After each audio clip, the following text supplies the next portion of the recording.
भारतीय लष्कराकडून पहलगाम हल्ल्याचा बदला ऑपरेशन सिंदूरद्वारे पाकव्याप्त काश्मीरमधील दहशतवाद्यांचे 9 कॅम्प उद्ध्वस्त 3 मोठ्या दहशतवादी संघटनांसह पाकला अद्दल घडवली।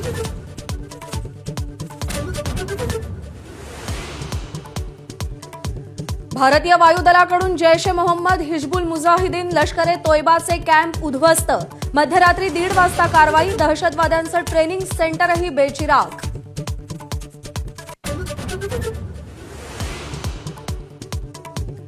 राष्ट्रीय सुरक्षा सल्लागार अजित डोवाल यांच्या नेतृत्वात ऑपरेशन सिंदूर आखलं गेलं। तारीख आणि लक्ष्य निर्धारित करून भारताचं दहशतवाद्यांच्या तळांवर आक्रमण।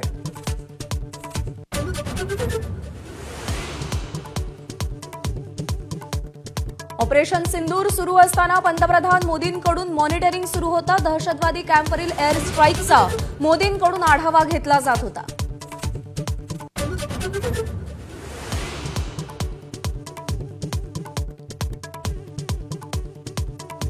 भारतीय लष्कराची आज सकाळी 10 वाजता दिल्लीत पत्रकार परिषद। ऑपरेशन सिंदूर नेमकं काय होतं, भारतीय सैन्यानं कोणती कारवाई केली याची माहिती देणार।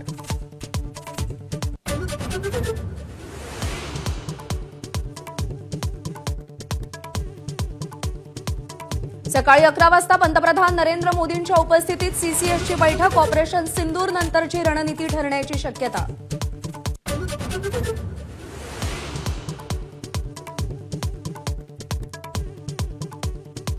खबरदारीचा उपाय म्हणून जम्मू काश्मीर लेह जोधपूर भुजसह अनेक विमानतळांवरून उड्डाणं रद्द।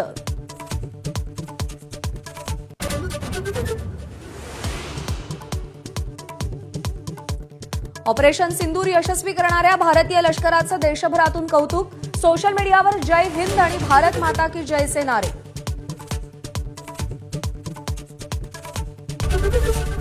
एबीपी माझा, उघडा डोळे बघा नीट।